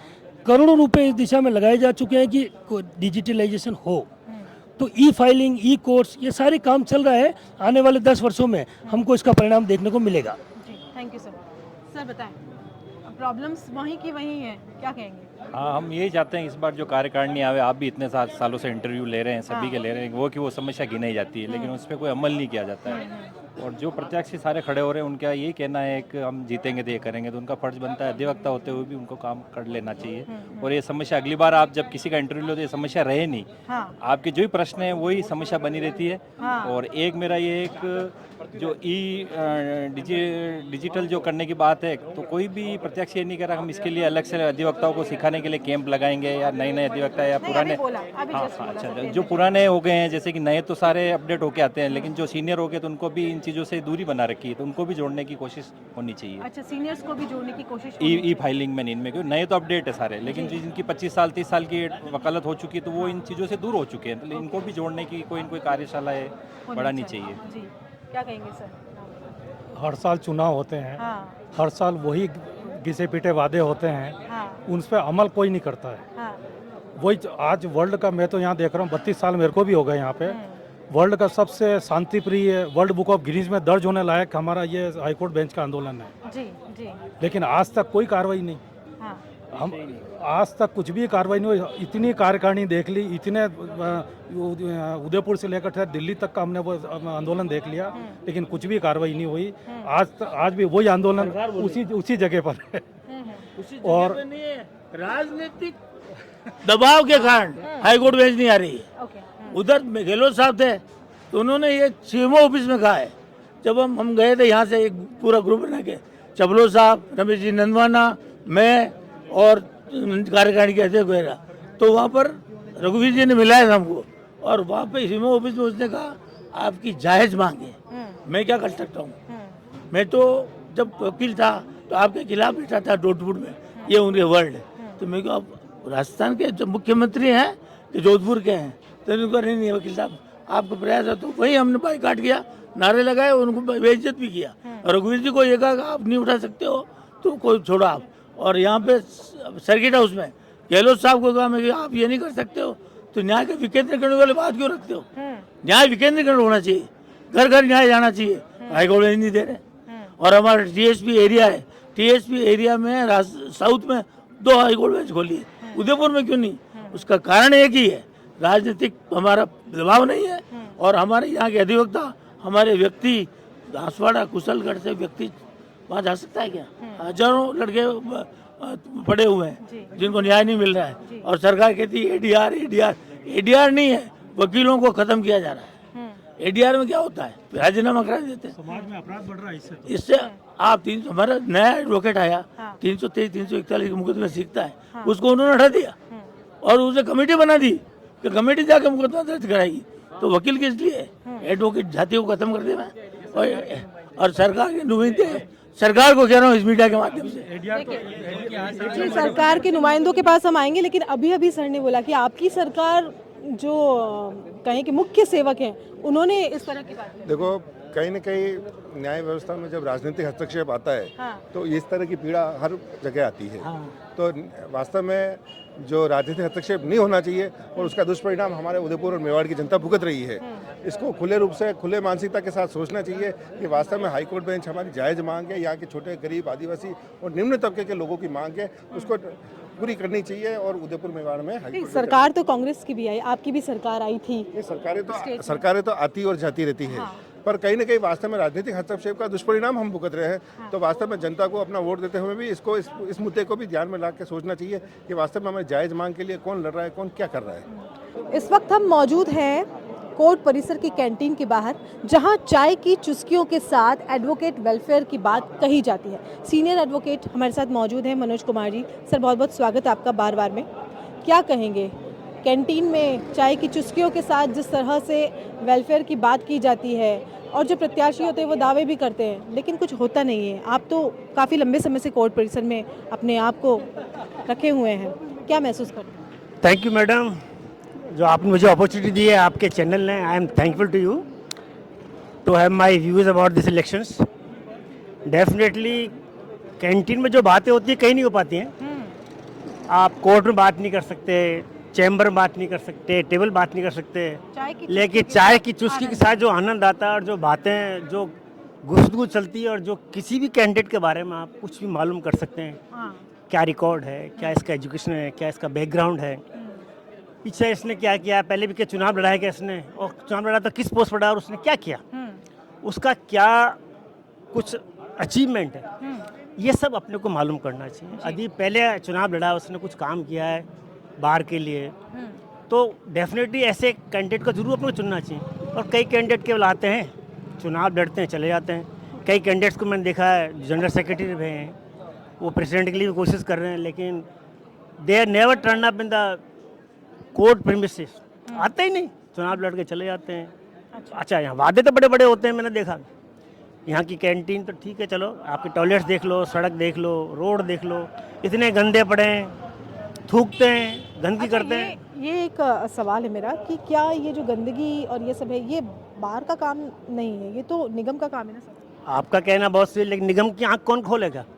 जब हाईकोर्ट की आप आंख खोल सकते हो, डीजी पुलिस की खोल सकते हो, तो निगम की क्यों नहीं खोल सकता? कि हमको ये मैटर परस्यू नहीं करना चाहिए? या तो डीजे को बोलो, या कंसर्न इसका जो भी नगर निगम है, या कोई यहाँ का कोई एएन है, एक्शन कोई तो होगा, पीडब्ल्यूडी का देखता होगा। हम क्यों नहीं उसकी आंख खोल सकते? क्या यहीं बैठ के केवल चाय पीना या फालतू बात करना, ये बातें तो बहुत हैं, लेकिन हमको कुछ कंस्ट्रक्टिव करना चाहिए। मैं तो जब से यहाँ आया हूँ, यहाँ की टॉयलेट्स की मैं उसका साफ ही नहीं देखी। सबसे बड़ी प्रॉब्लम, मैं तो I am retired government officer और मैं तो अभी 6 साल हुए हैं, है ना। और यहाँ के लेडीज़ की बहुत बड़ी प्रॉब्लम आती है टॉयलेट जाने के लिए।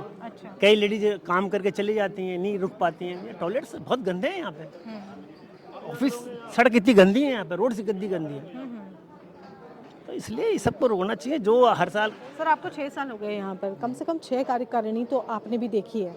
आपको क्या लगता है कि कौन कार्यकारिणी थी जिसका कोई एक डिसीजन या कोई एक काम बेहतर अधिवक्ताओं के लिए रह पाया? ऐसे मैडम, सब जब चुनाव होते हैं ना, हर अध्यक्ष, हर महामंत्री कहता है हाई कोर्ट ले आऊँगा, मैं वेलफेयर के लिए कर दूँगा, महिलाओं के लिए कर दूँगा। अब देखते हैं क्या, आज तक तो कुछ हुआ नहीं। अच्छा, अपना विजन बताएं सर, क्या होना चाहिए? विजन, हाई कोर्ट की बेंच तब तक नहीं आ सकती यहाँ पे जब तक हम एमएलए एमपी के पीछे दौड़ेंगे। किसी को एजी बनना है, किसी को नोटरी बनना है, किसी को आपके एएसआई बनना, किसी क्या बनना है, जब तक हम इन एमएलए एमपी का घेराव नहीं करेंगे, इनके आना जाना पीछे नहीं छोड़ेंगे, हम इनके चुनाव में नहीं जाएंगे, हम इनका नॉमिनेशन नहीं करवाएंगे। यदि इनका नॉमिनेशन यदि कैंसिल होता, let it be cancelled, but we should not go after them. हमको इनकी चमचागिरी बंद करनी चाहिए एमएलए एमपी की, लेकर हर आदमी कोई ये भी तो कहा जाता है ना बार बार कि हम वोट नहीं देंगे अगर ऐसा नहीं हुआ तो, फिर वही चीज हो जाती है, वही देते हैं ना, वही देते हैं, फिर ठंडा हो जाता है, वही देते हैं ना, क्यों देते हैं? नहीं देना चाहिए ना, वी शुड नेग्लेक्ट देम। अब ये हम बाहर के मेंबर हैं, उनको they should not be allowed to enter in the court. अब यहाँ पे जो अभी आपके जो मेंबर्स हैं, एडवोकेट्स हैं, कोई विधानसभा अध्यक्ष रहा है, कोई मिनिस्टर रहा है, कोई एमएलए रहा है, बड़ी बड़ी पोस्टों पर रहे, क्या उनका कंट्रीब्यूशन? भाषण देते हैं 7 तारीख को, सब देते हैं, उसका क्या पर्पज है? भाषण देते रहोगे, कुछ नहीं मिलेगा आपको।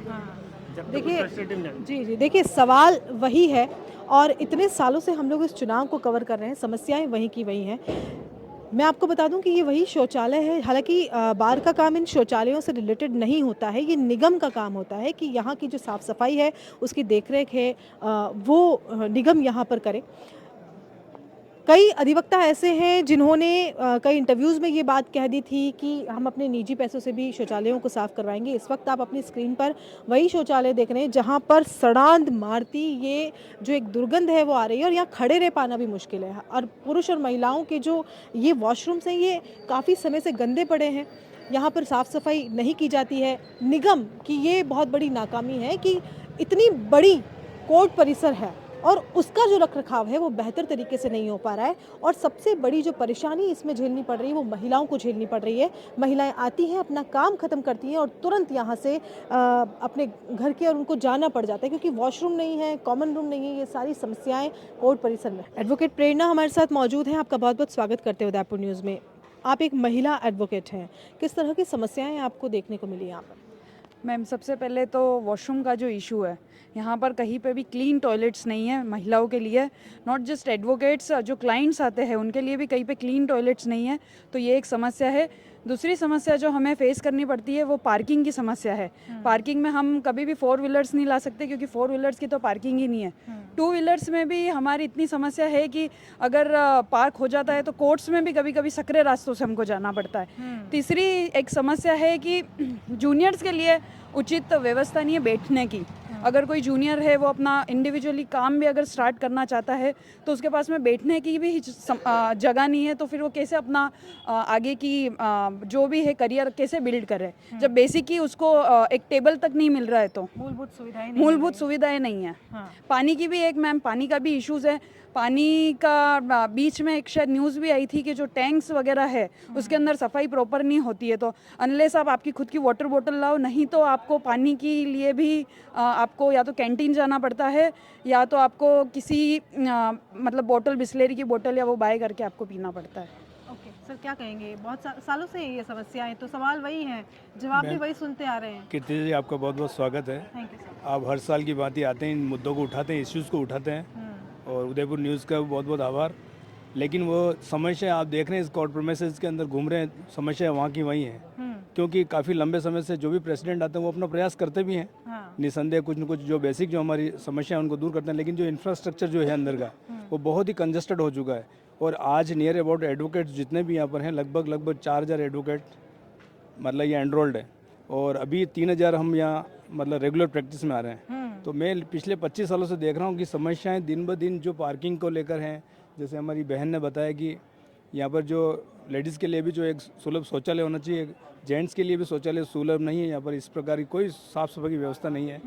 तो अच्छा, ये जितने भी मैं देख पा रही हूँ टेबल्स लगे हैं, इन टेबल पर बैठने वालों का बारिश में क्या हश्र होता है? बहुत स्थिति खराब होती है, बहुत स्थिति खराब होती है, उनकी फाइल्स वगैरह ले जाकर उनको इधर उधर छुपना पड़ता है। और ये स्थिति ये भी अभी और क्लाइंट अगर साथ में बैठा हो तो स्थिति और भी बहुत ज़्यादा खराब होती है। हम मैं देख रहा हूँ कितने सालों से देख रहा हूँ स्थिति यहाँ पर ऐसी स्थिति है कि बैठने के लिए प्रॉपरली, जो कि एक बहुत नोबल प्रोफेशन है हमारा, और हमें एटलीस्ट हमारा जो क्लाइंट आता है उसके साथ में तसल्ली से मुझे उसकी समस्या समझकर हमको कोर्ट के अंदर अपीयरेंस करनी पड़ती है, और बेचारा आता है, और ऐसी परिस्थितियों में हम बहुत ही अच्छा, कई सारे सीनियर एडवोकेट्स भी यहाँ पर ही बैठ रहे हैं खुले में? बैठ रहे हैं, बहुत सीनियर एडवोकेट जिनको मैं पिछले 25 साल से देखता आ रहा हूँ। ऐसे हमारे सीनियर जो आदरणीय एडवोकेट्स बाहर बैठते हैं, बुजुर्ग हैं जिनके चढ़ने की यहाँ बैठने की प्रॉपर कोई सुविधा नहीं है। टीन शेड बैठना बहुत बड़ी मुश्किल है, और पार्किंग की जो समस्या है वो हमने आपको बताई, और आपने अभी अभी देखा कि किस तरह से खुले में लोग टेबल लगाकर इस नीम की छांव के नीचे बैठकर अपने जो भी केस हैं उन्हें हैंडल कर रहे हैं।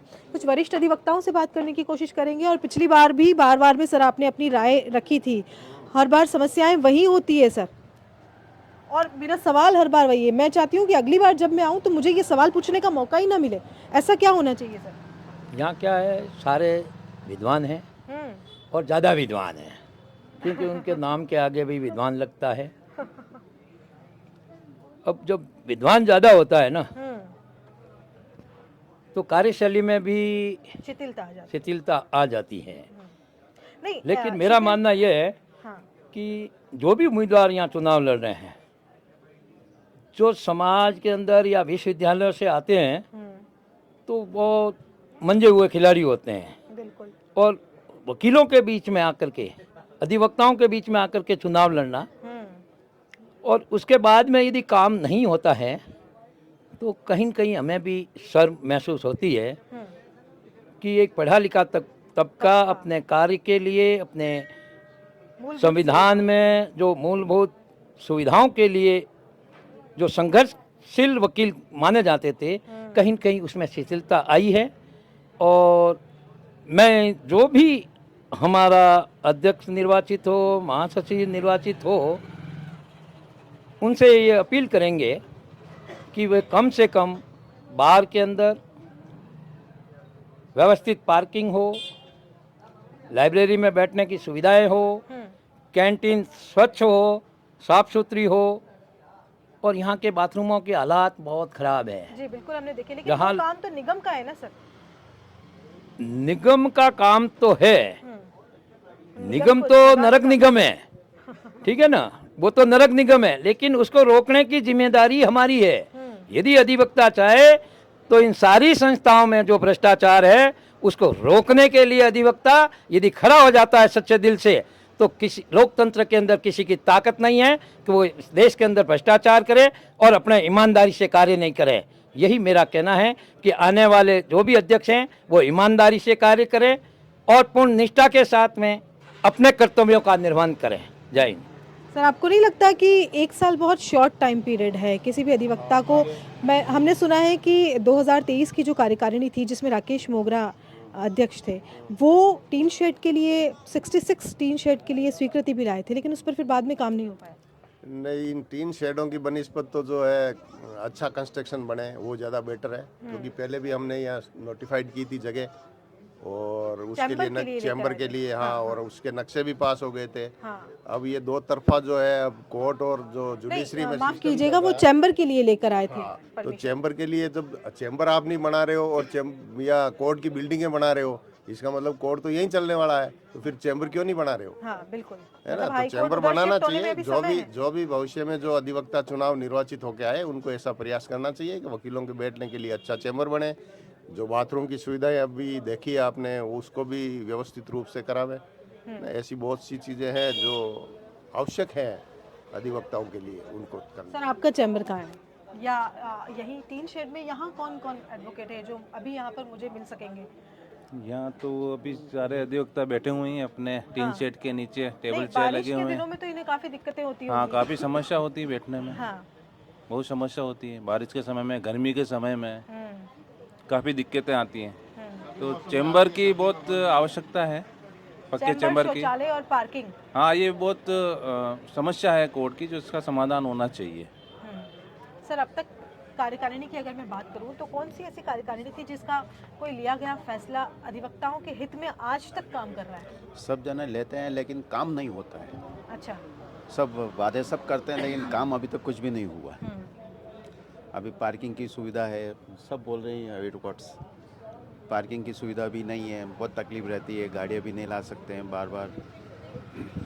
इसलिए तो जो जब भी पेशी अध्यक्ष वगैरह बनेगा किसी की होती है तो जाने आने में काफी दिक्कत होती होगी, टाइम पर पहुंचना मुश्किल हो जाता मुश्किल होगा। हो जाता है। उसके बाद जो भी अभिवक्ता बने इस चीज़ को पहले फर्स्ट प्रेफरेंस दे, भाई पार्किंग और लोगों के आने जाने के लिए और प्लस सब सुविधाएं का ध्यान रखें और चैम्बर के लिए भी प्रयास करें। तो चैम्बर के लिए प्रयास यहाँ पर किया जाए। और एक सीनियर एडवोकेट से जब हमने बात की तो उन्होंने बताया कि अगर अधिवक्ता एकजुट होकर पूरे दमखम के साथ अपनी आवाज़ को उठाएंगे तो किसी की भी ताकत नहीं है कि वो उन्हें उनकी मूलभूत सुविधाओं से वंचित कर सके और कहीं कोई भ्रष्टाचार कर सके।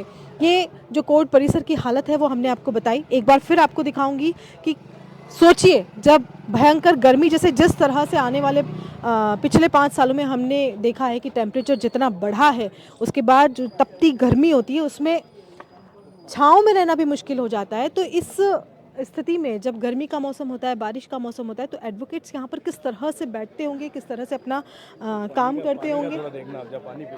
जी बिल्कुल, यहाँ ये वही चौक है, यहाँ पर लोग बैठते हैं और अपने केस को हल करते हैं। और ये हम पीछे की तरफ थोड़ा सा आपको ले जाएंगे कि देखते हैं उस तरफ क्या है। ये पानी है यहाँ पर। सर ये क्या, ये पीने का पानी है? हाँ, पीने का है वैसे। अच्छा, तो आप लोग पीते हैं यहाँ से पानी? जी मैं पीता हूँ। हम भी पीते हैं। आप पीते पानी? किसी तरह की कोई लग रहा है आपको गंदगी समस्या महसूस होती है? गंदगी तो है ना। गंदगी है जी बिल्कुल। तो जो आपकी बाहर की कार्यकारिणी आती है उससे आप लोग ये एक्सपेक्टेशन नहीं करते हैं कि इन सब चीज़ों पे पहले काम किया जाए? एक्चुअली पहले ये जब नया नया हुआ था तो बहुत अच्छा था, लेकिन अभी बहुत गंदा है, आपके सामने ही दिख रहा है। हाँ, तो पीछे की तरफ क्या है यहाँ से? टॉयलेट? हाँ यस। अच्छा हाँ, अच्छा हाँ, हाँ। तो ये देखिए, ये नल है, यहाँ पर गंदगी है। ये ग्लास जो है वो चेन के थ्रू बांधे हुए हैं, लेकिन हालांकि इन्होंने बोला कि पानी पीते हैं, लेकिन पीते हुए तो मैंने इन्हें यहाँ पर नहीं देखा। जी मैं गिलास से नहीं पीता हूँ, मैं हाथ से पीता हूँ, इसलिए कि गाँव से आता हूँ। अच्छा अच्छा। हाँ, तो ये बहुत एक अच्छी बात है। चलिए, ये बहुत अच्छी बात है। ये वॉशरूम यहाँ पर मैं कैमरामैन को बोलूँगी कि आगे की तरफ जाए और स्थिति से आपको रूबरू करवाए।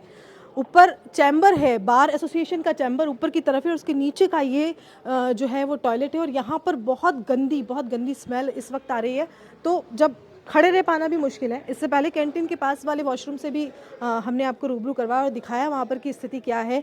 पीने के पानी की सुविधाएं यहाँ पर नहीं है। किसी भी इंफ्रास्ट्रक्चर के लिए जो मतलब लोगों के वेलफेयर के लिए काम कर रहा है, जो लोगों के लिए काम कर रहा है, वहाँ पर ये मूलभूत सुविधाएं अगर ना हो तो सोचिए कि किस तरह से काम होता होगा, कैसी समस्याएं यहाँ पर लोगों को होती हो। गोपाल दास जी सनाट जी जो वरिष्ठ अधिवक्ता हैं और लगभग उम्र सर आपकी 87 है, बहुत लंबा सफ़र आपने तय किया, कोर्ट में काफ़ी समय से आप बैठ रहे हैं। सबसे पहले अगर मैं सुविधाओं की बात करूँ, परेशानियों की बात करूँ, तो किस चीज़ की कमी आपको लगती है? सवाल वही है जो मुझे बार बार करना पड़ रहा है।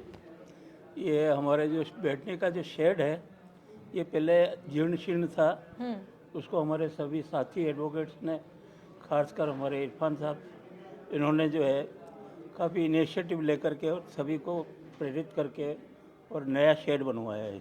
अच्छा। इसमें हमने करीब ₹1.25 लाख रुपए खर्च किया। बैठने की सारी ये सुविधा। आप लोगों का निजी था या गवर्नमेंट की तरफ से? नहीं, गवर्नमेंट का ही है ये। हाँ। मगर वो जीर्ण शीर्ण था, तो यहाँ पे बरसात में पानी बहुत गिरता था, बैठ नहीं सकते थे। पानी आने से क्या है कि अक्सर हमको दूसरी जगह जाना पड़ता था। तो सभी ने मिलकर के और चंदा इकट्ठा करके हमने पैसा लगाया, करीब 1.25 लाख रुपए करीब खर्च हुआ और ये नया शेड बनवाया हमने बैठने के लिए। सर आप काफ़ी समय से यहाँ आ रहे हैं, मैं बात करूँ अगर जूनियर एडवोकेट्स की, तो आते ही उन्हें बहुत ज़्यादा परेशानी झेलनी पड़ती है। कैसे उन लोगों के लिए काम करने की आवश्यकता है ताकि वो एक कंफर्टेबल अपने आप को महसूस करें और बेहतर काम कर सकें? जूनियर एडवोकेट्स को जो है इस धंधे में आने के लिए, वकालत के पेशे में आने के लिए काफ़ी कठिनाइयों का सामना करना पड़ता है, क्योंकि जब आदमी आता है उस समय उसकी एज करीब 24-25 साल के करीब हो जाती है। उस समय उनके आय के सोर्सेज नहीं होते हैं और उसकी फैमिली उसको मेंटेन करनी पड़ती है। तो इसलिए यहाँ ये पेशा ऐसा है कि इसमें धैर्य रखना पड़ता है। करीब वकालत ज्वाइन करने के 5-10 साल तक जो है इनकम सफिशिएंट नहीं होती है। ऐसी स्थिति में यदि उनके लिए कोई सोर्स लोन का हो या कोई अन्य प्रकार की हेल्प हो गवर्नमेंट की तरफ से, हाँ, तो उससे उनको जो है ऑफिस एस्टेब्लिश करने में, व्हीकल के लिए और दूसरी सुविधाओं के लिए जो उसको जो है सहायता मिल सकेगी। तो ये काफ़ी पेशेंस का धंधा है। इसमें वकीलों को काफ़ी पेशेंस रखना पड़ता है और एटलीस्ट कम से कम 5-10 साल जमने में लगते हैं। ऐसी स्थिति में मगर आज की स्थिति को देखते हुए किसी नए वकील कोई यहाँ ज्वाइन करता है बार को, तो उसके पास ऐसी कोई साधन सुविधा नहीं होती और उसको यहाँ मेंटेनेंस के लिए भी किसी तरह की हेल्प कहीं से नहीं मिलती है। सर एक और समस्या है वकीलों की, जो मेन समस्या है वो है, अभी पिछले दिनों जोधपुर में एक केस हुआ, वकील के साथ मारपीट हुई, उसके बाद उदयपुर में भी ये खबर निकल कर आती है। एडवोकेट प्रोटेक्शन एक्ट की अगर बात करें तो उसको लेकर क्या कुछ होना चाहिए, क्योंकि आप वरिष्ठ हैं, सीनियर हैं, तो आपका एक विज़न, आपका एक व्यू जानना चाहूँगी। एडवोकेट्स के प्रोटेक्शन के लिए एडवोकेट्स प्रोटेक्शन जो है एक कंप्लीट होना चाहिए, जिससे कि उनको बिना किसी असुविधा के कोई किसी प्रकार से तंग या परेशान नहीं करे और गलत तरीके से पेश नहीं आवे। इसके लिए जो है प्रोटेक्शन की पूरी व्यवस्था होनी चाहिए। अच्छा, आपको लगता है कि वकीलों के लिए कोई भूमि आवंटन या इस तरह की भी कोई प्रक्रिया सरकार को करनी चाहिए ताकि एक पूरी कॉलोनी जो है वो एडवोकेट्स की बच सके? हाँ, पहले ऐसी हुई है यहाँ पे। यूआईटी ने पहले एडवोकेट्स कॉलोनी के लिए ज़मीनें दी थी पहले, तो ये प्रक्रिया सतत चलनी चाहिए। अभी ऐसी कोई व्यवस्था नहीं है। यूआईटी जब भी इस तरह की के प्लॉट कायम करती है या नीलामी करती है या अलॉट करती है, तो उसमें वकीलों के लिए अभी कोई ऐसी प्लानिंग नहीं, जबकि ये होना चाहिए वकीलों के लिए। क्योंकि वकीलों की जो है, जैसा मैंने कहा था कि ये पहले इनकी आय बहुत सीमित होती है शुरू में और उनको रहने की बड़ी कठिनाई होती है। शुरुआत में जब वकील यहाँ आकर के प्रैक्टिस शुरू करता है तो उसके खास समस्या रहने की भी आती है, ऑफिस की भी आती है। तो ये इसके लिए होना चाहिए, यूआईटी की तरफ से होना चाहिए, सरकार की तरफ से ऐसी व्यवस्था होनी चाहिए कि उसको लोनिंग भी हो। देखिए, जब कोई चीज़ कवर करने निकलते हैं तो कई बार फील्ड में इस तरह की चीज़ें मिल जाती है जो बहुत दिलचस्प होती है। एक और दिलचस्प चीज़ यहाँ पर देखने को मिली, इस कुर्सी को आप देखिए कैसे चैन से बांध रखा है और एक वकील हमारे साथ है, एडवोकेट हमारे साथ है, उनका कहना है कि ये प्रथा हमारी चली आ रही है, बस इसलिए हमने बांध रखा है। क्यों बांध रखा है? देखिए मैम, पहले तो मैं नमस्कार करना चाहूँगा आप लोगों का। ये बंधी हुई है मैम क्योंकि प्रथा चली आ रही है हमारी बांधने की, क्योंकि रात को ये घूमती है कुर्सियाँ, इसलिए ले जाने वाला कौन है? अब मैम ये तो देखो कैमरे के सामने तो मैं नहीं बता सकता, पर ठीक है, हमारी प्रथा चली आ रही है। और सबसे बड़ी बात ये है कि मैम आज यदि कोई महिला क्लाइंट, अगर आप बाथरूम की बात कर रहे थे जैसे कि बाथरूम इतना गंदा है, वॉशरूम अच्छा नहीं है, यदि आज एक मेरी महिला कोई क्लाइंट आ जाती है और वो कहती है वकील साहब मुझे वॉशरूम यूज़ करना है, तो उसको किस वॉशरूम में भेजूँ? जिस वॉशरूम में भेजता हूँ वहाँ ताले लगे हुए, तो वो बेचारी महिला जाए कहाँ वॉशरूम? अच्छा, आपने अभी सब जगह सर्वे किया होगा, सारे बाथरूम के आपने बाइट ली होगी, तो आपको ये ज्ञात है कि बाथरूम कैसा है। तो बाथरूम एक मूलभूत सुविधा है ना, वो तो एटलीस्ट हमारी पूरी होनी चाहिए। ये नहीं कह रहे हैं कि कार्यकारिणी कौन सी सही है कौन सी गलत है, एटलीस्ट जो भी आए उनको ये मूलभूत सुविधाओं की तो पूर्ति करनी चाहिए थी। वहाँ सामने अभी हमने कवर किया जी। जो पीने के पानी का वो जो वहाँ पर नल लगे हुए हैं, राइट मैम। वो जो बना हुआ है वो काफी गंदा हो रहा है, उसके लिए कभी कुछ नहीं किया गया? मैम ये तो अब कार्यकारिणी को देखना था कि गंदा क्यों है ना, उसको साफ करवाना था, क्योंकि आज हम भी उसी में से पानी पीते हैं, है ना। तो हमारे एटलीस्ट अधिवक्ताओं के स्वास्थ्य का तो ध्यान रखना चाहिए। कुल मिला के कि अधिवक्ताओं की इम्यूनिटी बहुत स्ट्रांग हो गई, इसका मतलब आप ऐसा पानी पी कर अब मैम ये समझ सकते हैं आप अगर पॉजिटिव ले तो ये चीज बिल्कुल आप ये समझ सकते हैं कि इम्यूनिटी हमारी मजबूत हो गई है, क्योंकि अब हमको आदत सी हो गई है गंदा पानी पीने की। अब तो क्या बताएं मैम, तो किसी भी तरह का कोई वायरस आप पर अब इफेक्ट नहीं डालेगा, कोई इफेक्ट नहीं डाल रहा है। कार्यकारिणी की और बाहर की मेहरबानी आपके ऊपर है। तो मेरा यही कहना है मैम कि एटलीस्ट हमारे कोर्ट परिसर में अधिवक्ताओं की मूलभूत सुविधाएं तो पूरी हो जाए, बाकी तो सब बात की बात है, मूलभूत सुविधाएं पूरी हो जाए। आज चलो हमें तो आदत हो गई है कि सुबह खा के आते हैं और फिर घर जाके शाम को ही खाना खाते हैं, क्योंकि मुझे पता है कि खाना कहाँ लाएंगे, कहाँ खाएंगे, है ना।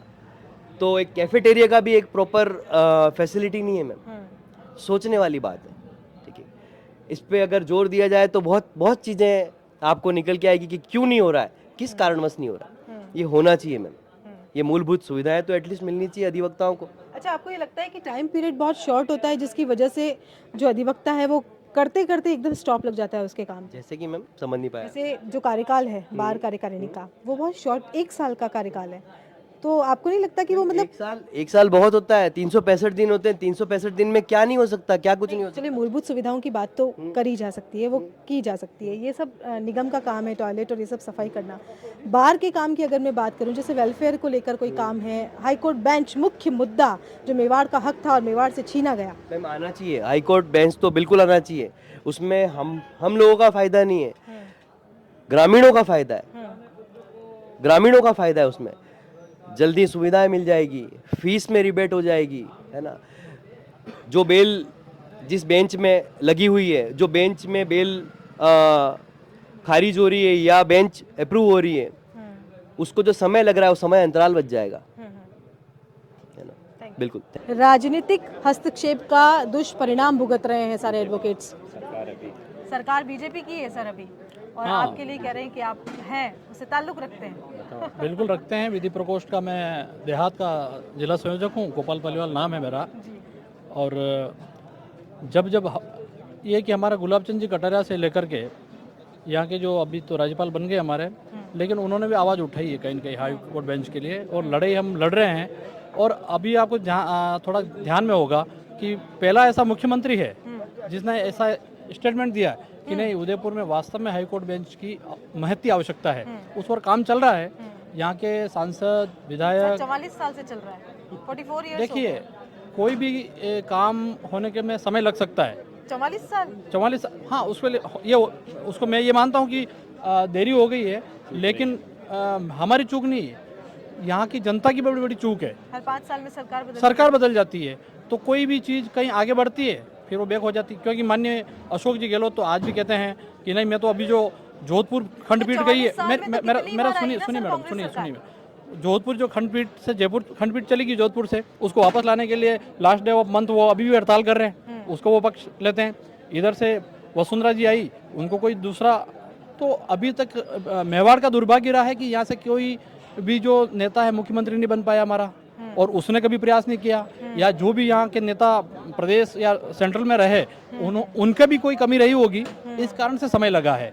और साथ साथ में जनता ने भी कभी माहौल बना, लेकिन वो माहौल बनता है फिर कुछ राजनीतिक लाभ के लिए लोग उसको धूमिल कर देते हैं। वर्तमान में अभी मुख्यमंत्री जी का स्टेटमेंट है कि उदयपुर के अंदर बहुत ही जल्द, और अभी हम जब पिछली बार जब हमारे कानून मंत्री आए थे उनसे मिलना हुआ था, हमारा प्रतिनिधिमंडल मिला था, तो उन्होंने कहा था कि आप हाई कोर्ट बेंच हम तो देने को तैयार हैं, आप करिए ना ऑनलाइन। उनका ऐसा कहना था कि आप कोई भी कहीं से भी कर सकता है, तो उन्होंने उनका स्टेटमेंट था कि भाई अब हम जब कह रहे हैं कि सारा चीज़ ऑनलाइन होना चाहिए, हर चीज़ ऑनलाइन होनी चाहिए, तो इसको भी ऑनलाइन कीजिए ना। आज उन्होंने एक उदाहरण दिया था, 7 तारीख को आप लोग कार्य का बहिष्कार करते हैं, उससे आम जनता भी प्रभावित होती है, परेशान होती है। वो इतना बड़ा आंदोलन है, इतने सालों का संघर्ष है, लेकिन सरकार तक नहीं पहुंचा अभी तक। नहीं मैम, सरकार को तो नॉलेज में है आंदोलन के बारे में, तो ऐसी बात तो नहीं कि सरकार की जान में नहीं है, क्योंकि हर बार हमारे अधिवक्ता समुदाय इकट्ठा होकर के और वर्क काम नहीं होता है, काम सफ़र भी कर रहा है। और एक साल के अंदर कितने 12 दिन हमारा सफ़र होता है, तो कितने घंटे सफ़र हो रहा है, कितने सालों का अगर कैलकुलेशन करें तो बहुत बड़ा लॉस मेवाड़ को हुआ और आम जनता को हुआ है। तो इस और वास्तव में सरकार को भी ध्यान देना चाहिए। और आंदोलन, जो रही बात आपने कहा कि इतने सालों से आंदोलन में मैम क्या हुआ है कि आंदोलन को केवल आंदोलन का रूप दिया जाता है। कोई चीज आश्वासन के बाद थम भी जाता है, थम जाता है ना, वही तो कह रहा हूँ। मेवाड़ बेसिकली क्या, मेवाड़ की जनता बहुत भोली है, तो कोई जो आश्वासन देता है मान लेते हैं, तो आश्वासन नहीं चलते हैं अभी तक।